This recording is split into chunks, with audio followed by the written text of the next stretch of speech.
And while I think a lot of America wishes they had voted for Mitt Romney 2 years ago, that does not necessarily translate to Mitt Romney being their choice 2 years from now.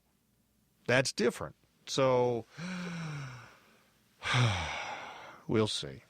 All right, let's take a quick break. When I come back, we will sit down, have a little chat with United States Senator Rand Paul. You're listening to the Capitol Hill Show with the voice of reason, Tim Constantine.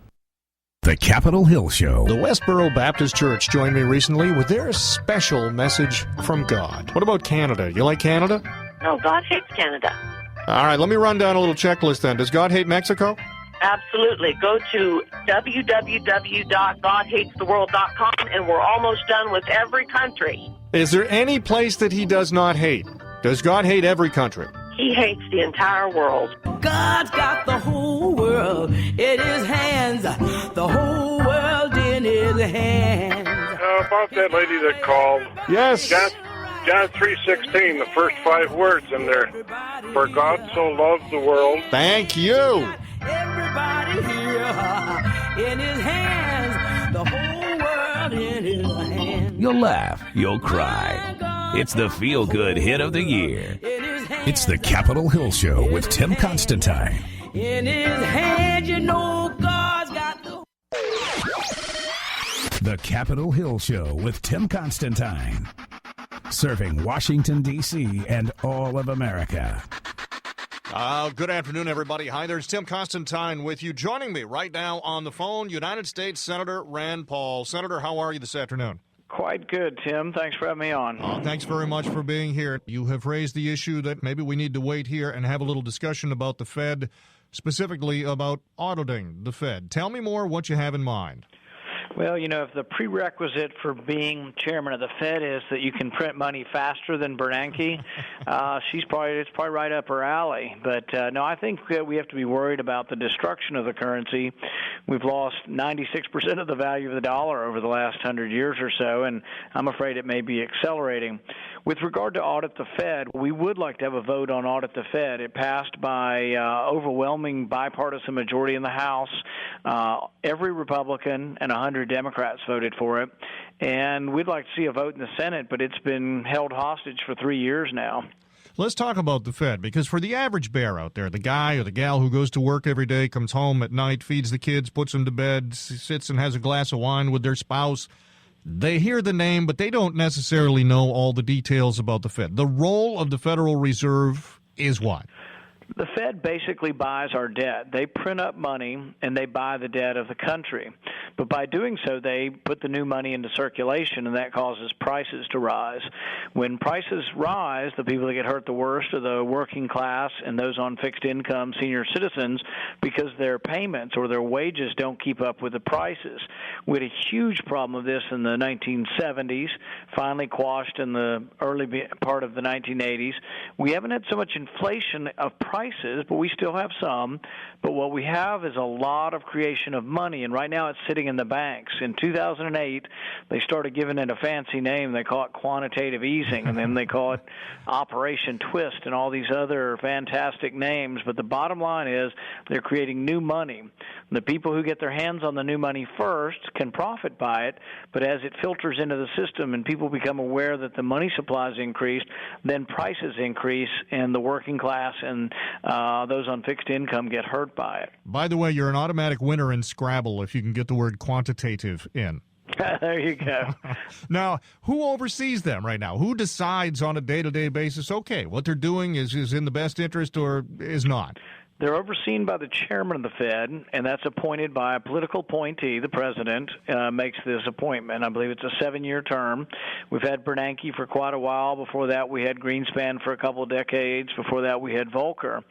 And my concern is that, one, I don't think there's enough oversight. So the president does make the appointment, but Congress created the Fed back in 1913, and some call it a quasi-governmental agency in the sense that there's a little bit of oversight, but there's also some sense that maybe it's some of the ownership actually belongs to its member banks, which means that it's somewhat private and somewhat public at the same time.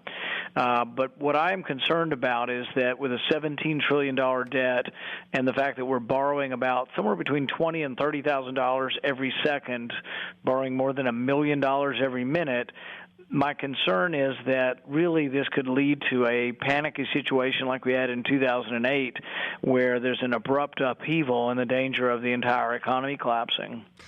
How would congressional oversight change that? Well, I think what would happen is that, for one, it may or may not change it because it wouldn't affect policy. But I think if you have to think about the fact that the public will see your actions, you behave in a better way. And so oversight does create an environment of better behavior. And there is some question whether or not some people are personally profiting from government policy. There seems to be a revolving door from big Wall Street firms who buy the bonds to the Federal Reserve, to the U.S. Treasury. We've had people leave the Treasury and within a year make $160 million a year on Wall Street. I'm not against making money. If you do something honestly, I'm just not against it. But there is some question, and I've heard this question asked and never sufficiently answered. Why can't the Federal Reserve buy the bonds directly from the Treasury? Why is there an intermediary or a Wall Street brokerage firm making money off the transaction of the Fed buying our debt? And this, sometimes it's pennies or less than pennies on the dollar, but when you're talking about trillions of dollars, it adds up to a significant amount of money and profit being made off of government debt. You mentioned oversight wouldn't necessarily impact the day-to-day operation, but would it risk politicizing the process any? Well, the process, I think if by politicizing you mean oversight, I think you want oversight. And it's a look back a year later. So it wouldn't be like, we found out what they said yesterday, and so I can make my, my purchases of stock dependent on finding out the minutes from the Federal Reserve. But I think right now there's no oversight and no release of any of the, meetings that go on, the monetary policy. And I think because of that, there's stuff that went on in 2008 that I wonder about the legality. Some say the Federal Reserve was involved with $7 trillion worth of manipulation of currency and debt and credit all during that crisis. And I think they're probably well-intentioned, but I think also there are people, personally profiting off of some of this. And then there are things going on like right now. Right now we have, the government assessing a $13 billion loan against one of our larger banks. Is that good for the banking system or bad? Now, that's less a Fed issue than it is a Department of Justice issue, but I'm still concerned about fines being so large that they would destabilize one of the more conservative or less risky banks. You mentioned recent Fed chairs, and really three guys have covered the better part of 40 years. So Janet Yellen could be around for a while. What do we know about Janet Yellen? I know what we read in the newspaper, basically, is that her reputation is for being in favor of more inflation, that we don't have enough inflation now, and that, those of us who are worried about Bernanke being, helicopter Ben bringing loads of money and dropping it on the economy and thinking that easy money policy may be a risk for our economy, I think need to be increasingly worried about Yellen being chairman, because I think her philosophy may even exceed Bernanke's as far as an easy money person. When you talk about quantitative easing, I have an analogy. I say, if you have a cavity or a problem with your tooth, you can keep buying Anbesol and put it on there, and it covers the problem temporarily. Every day I can cover up that pain. But the truth is, as soon as I stop buying that Anbesol, the problem usually is discovered to be even worse than had I just gone and addressed it in the first place. Are we doing that here? $85 billion a month is a ton of money. Are we just covering up the problem that is going to continue to exist? Well, and it's really this debate we have to have as a country. They're buying $85 billion worth of debt a month, but we also in the last month added over $400 billion to the country's debt, one of the largest one-month increases in debt. So there are a lot of problems, and we went through this with the shutdown and the debt ceiling, people saying, don't fight, don't fight. But here's the converse of not fighting. It's that we just let the president raise the debt ceiling with no conditions. So right now the debt ceiling has no limit. Between now and February 7th, he can borrow as much as he can get his hands on. I don't think that promotes economy or savings. I think that promotes a profligacy. And so my concern is with no limit on the debt ceiling for 6 months, they're going to spend wildly and borrow wildly to get as much money as they can get their hands on. Senator Rand Paul, always a pleasure, my friend. Thanks, Tim. Take care. You're listening to the Capitol Hill Show with the voice of reason, Tim Constantine. You know, some people get up at the beginning of the day. They turn on the television very first thing in the morning. They got Fox News on or MSNBC or Good Morning America or something. They need to have information flowing into their brain as soon as they wake up. Other people doing that, not only that, but they'll have it on morning, noon, and night. I've got friends who that's the last thing they do before they go to sleep at night. They will have the national news on because they must know what is going on around the globe, or at least what we're being told is going on around the globe. I like to give you a little different view of the news. Our own Pete Melfi puts together every day for you useless news, information you'll want to hear, but you don't really need. I'm Pete Melfi with your useless news update. A Rhode Island principal used his weather-imposed time off to become a viral star by announcing a snow day parody of Let It Go from Disney's Frozen. The snow glows white on Route 95, not a tire track to be seen. We could make you come to school, but that would just be mean. The plows are running, but still traffic starts to slide. So don't come to school, just stay inside.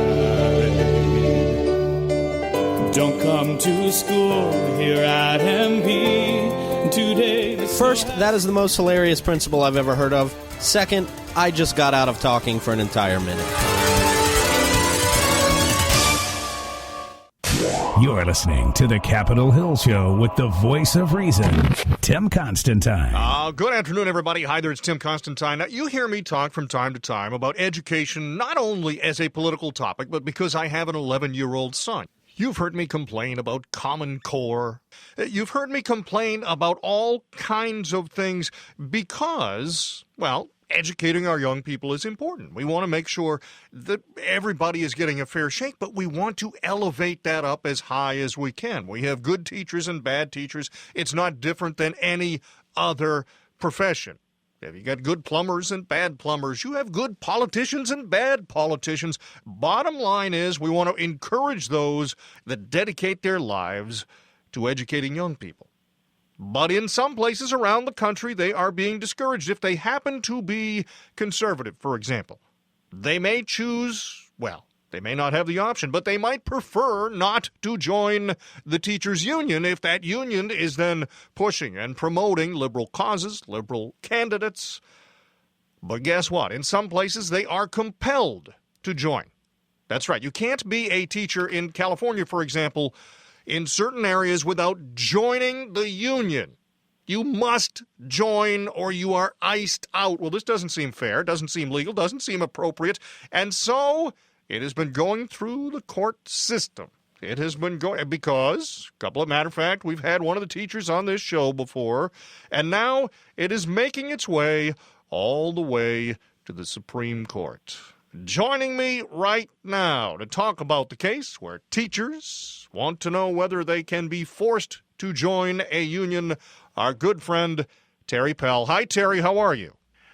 Pretty good, thanks. How are you? I'm doing very well. Now, we spoke a few months ago about this and where we hoped it would go. It is now going to appear before the folks in that big white pillared building. What's the latest and greatest on this? Well, yesterday we filed a petition with the Supreme Court, which is the first step in getting the court to hear the case. This is where we ask the court to review the case. We argue, we make arguments and explain to the court why this case is important, why it has nationwide consequences, and why there are huge First Amendment principles at stake at this case. If we're successful and the court agrees to take the case, then it'll be heard sometime in the next term, and we would be hopeful of getting a decision in our favor by June of 2016. Now, this happens to be out of California, but this is 26 states around the country would be impacted by this. That's right. There are compulsory union dues laws in 26 states. We would get, if we strike the California law down on the basis of the First Amendment, we will be effectively striking down every single one of those state laws because the court would be saying they're all unconstitutional, they're all null and void. So this would be one nationwide decision that would put this issue to rest forever. We would not have to fight it out state